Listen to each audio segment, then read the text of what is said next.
Сутринта, рано в неделя, те дойдоха на гроба, носещи приготвените аромати.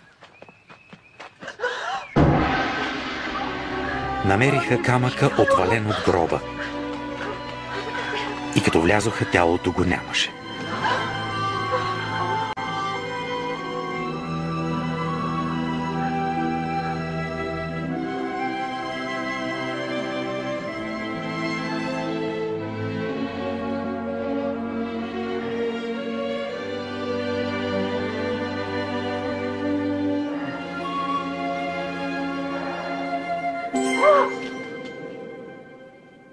Защо търсите живия сред мъртвите? Няма го тук.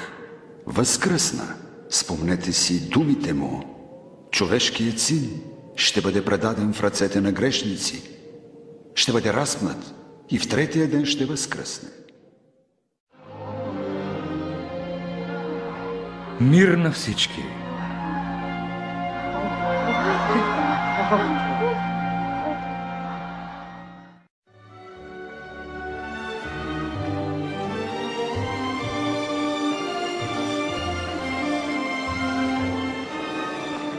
Бог да ви благослови.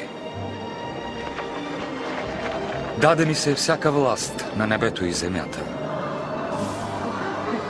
Идете, научете всички народи и кръщавайте ги в името на Отца, Сина и Светия Дух. Учете ги да пазят всичко, което съм заповядал. И ето, аз съм с вас през всичките дни до свършека на света. Амин.